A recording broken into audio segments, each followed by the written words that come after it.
Hey guys, welcome to another corner conversation.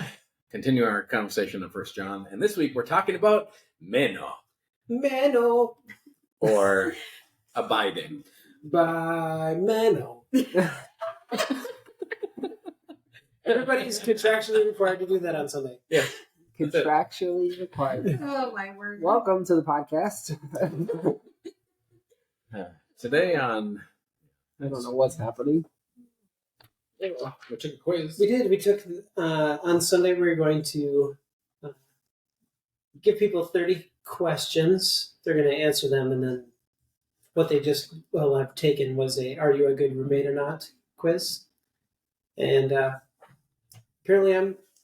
What did you have? I know I'm the worst. Okay? 6. I know. You had 6 I as had well. 6. What did you have? 6. I Really? think I have like 6.5. That's a sign. Yeah. And Greg and I only overlap Oh, on my one land. of them. What I was had 11. Oh. My 6. both of them. I leave dirty socks around the house. Really?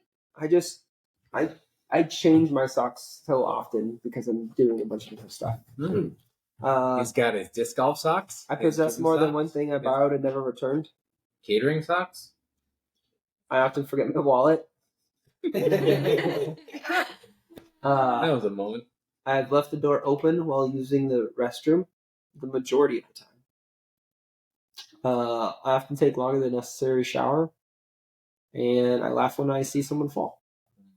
Yes. I thought you should check that one twice Oh, because he laughs and then he laughs harder. Like it just keeps going. I don't know why that makes someone a bad roommate, but I laugh when I see my roommate. It's just one element.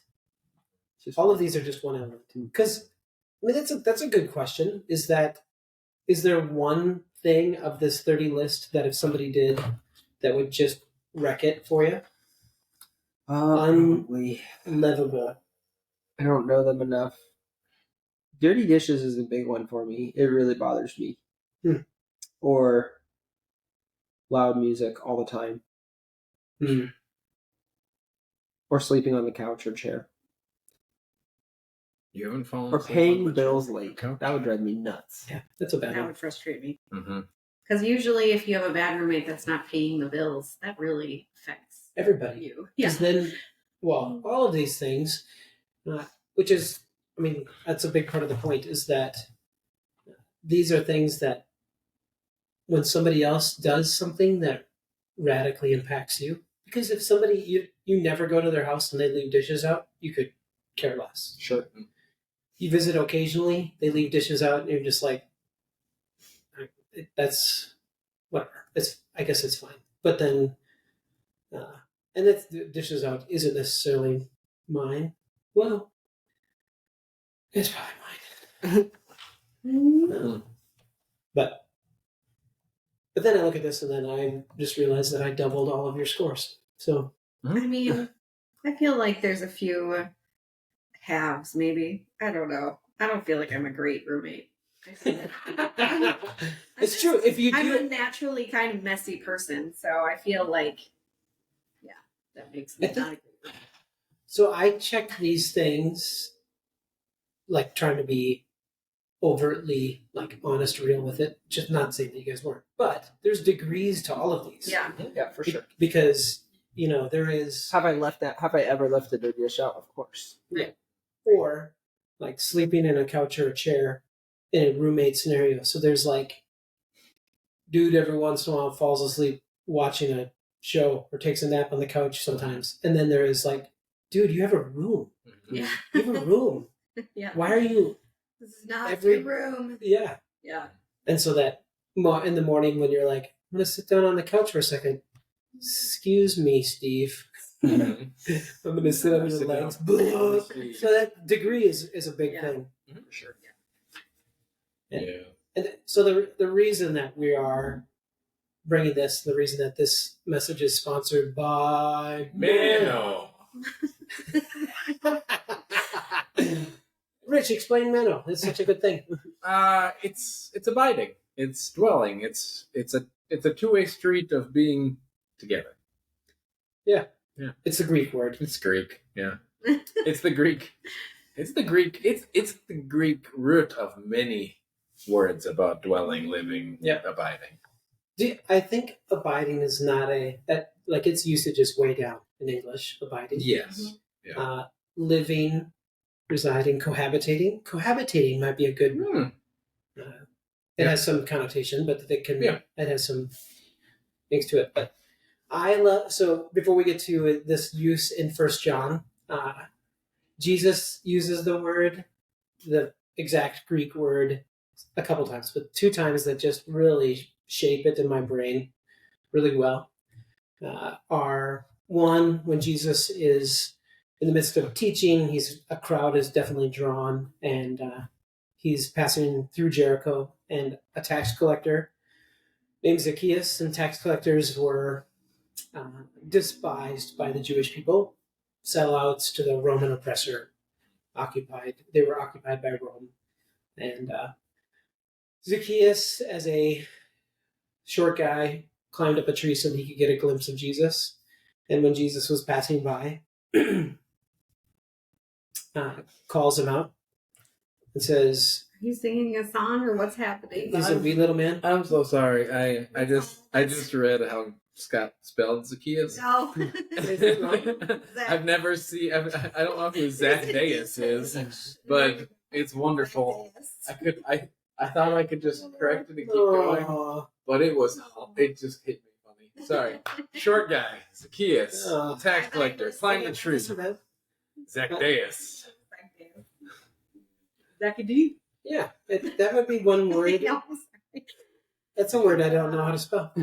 I think the thing that got me was I don't think even you would have put a D in it on purpose. Oh, was there a D in Yeah, that? it was EACCDH.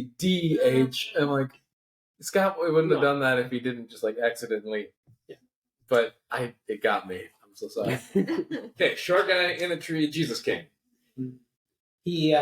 Jesus said, "Zacchaeus, come on down. I'm going to come and MENO with you today." Yes.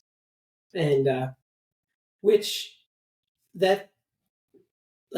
understanding the perspective of who Zacchaeus was, and understanding how everybody around thought of him, understanding what people thought of Jesus and why they were crowded to be close to him, why he would climb a tree to get a glimpse. All of these factors, and all of a sudden Jesus, it's remarkable that he took note of this guy up in a tree, but then to go, "I'm going to abide with you. I'm going to hang out with you. This is a really, really powerful thing." And then the other one is when, after the Last Supper, the disciples and Jesus celebrating the Passover, Jesus washing the disciples' feet, the declaration of what's-his-face's failure, betrayal. I can't remember the lyrics to that song. Who fails Jesus? Judas? Judas. That's the one I'm looking for. Wow. I don't know. Jesus was gone all of a sudden. All of this is happening. They sing a hymn together. They go out to the Garden of Gethsemane, which I've rolled my eyes when Greg has said when I was in Jerusalem. But I would say that one of the most impressive places to me was actually the Garden of Gethsemane. Mm-hmm. It's so stinking close to the temple. It is just barely outside the gates of the city, of old city of Jerusalem. It's tiny. All these things are happening. Modern day, there is a 4-lane road 2 inches from it, which is a little different. But Jesus has compounding emotion, which I think is perceptible. Most people can perceive when someone that they've spent a lot of time with has got compounding emotion. Jesus goes with Peter, James, and John, takes a couple steps farther beyond, and then he says to them, "Please, MENO with me, abide with me as I go over here and pray." And again, when all of that perception of the emotion, this is the moment where it's not in Matthew where this narrative is, but in the other Gospels, says that he was sweating blood. This is where he prays God, please take this cup from me, but not my will, your will be done.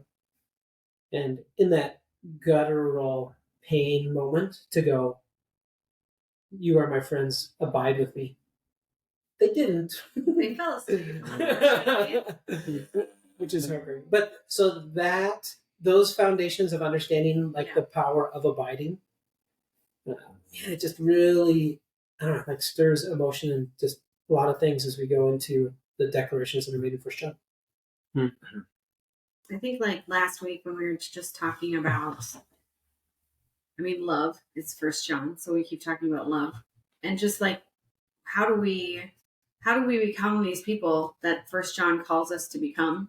And I think that I've just been thinking so much about MENO, and I've also been thinking a lot about, like, I was at a class yesterday for a couple hours where they were talking about Jonah, and it was interesting because there's just such a, like, we've talked about it before, like when you're in the Old Testament, you think, oh, Jesus is coming, now we're all going to have it figured out. It's going to be better, because Jesus completes this, like, cycle of, like, failing. And, like, when Jesus goes to the depths, it's actually salvation for us. And so it's like, with Jesus, we're supposed to be better, or we think we're supposed to be better, but we keep doing the same thing over and over again. And, like, I don't know, I kind of went on a tangent there, but coming back to MENO and abiding, and it's just like thinking about the Holy Spirit and this, and how do we grow? How do we change? How do we become closer to God? How do we love like we're being called to love? And it's like, I feel like so much of it is choices, but also abiding is so foundational. And also, I don't know if confusing is the right word, but kind of sometimes. Well, I feel like there can be a perspective that says if you want to have long-term, meaningful, intentional, healthy relationship with God, MENO, that it's kind of the point of taking like this roommate score thing is that you don't have to not check any boxes in order to abide with God. That's like, this is like the transformational thing when I think about the Zacchaeus story, is that everybody knew how rough he was. I don't even know how you'd say it with a D in it. Zacchaeus. Yep. Sorry, it's been run through. It's Amadeus, his brother. Yep. Zacchaeus. But I don't know, that the grace that is through Jesus allows us to abide with God. And this is like a repetitive declaration of abide, and perfection comes out of the abiding, not going into the abiding. What were you going to say? Just another part of Matthew when he calls Matthew, who was a tax collector. Yeah. And they go to Matthew's house to MENO. And all of the people come with, and the Pharisees are just like, why is Jesus abiding with these sinners? It's just interesting. I think the NLT says, why does your master eat with such scum?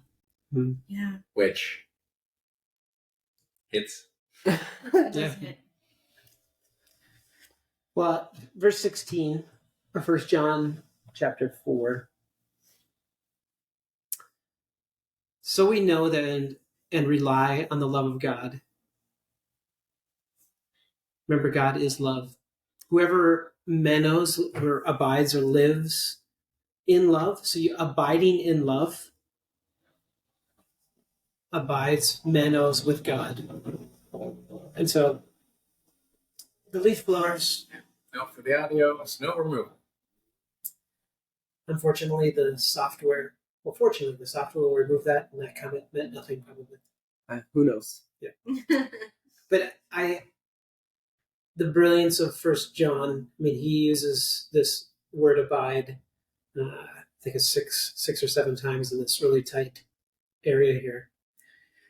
And it's like, again, we should abide with God, it impacts how we love others. If we love others, we're abiding with God. And then this final declaration of abiding is to abide in love.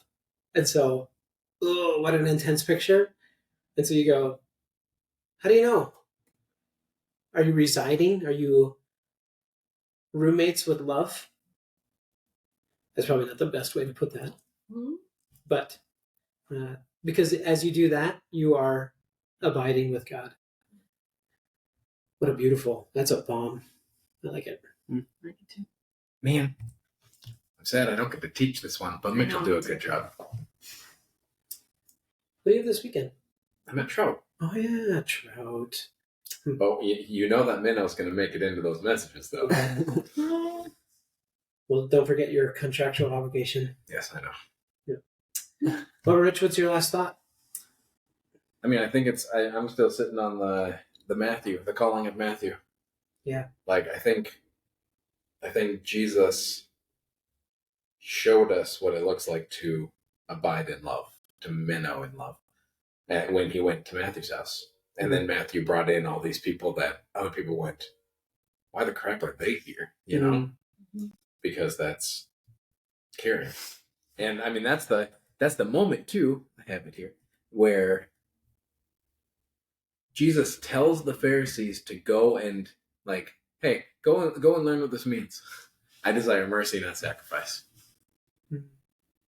It's like, So it's just the abiding, the living, the dwelling in God in love is tied with caring and being with people and mercy. That's all. It's good. Good. See you next week. See you next week.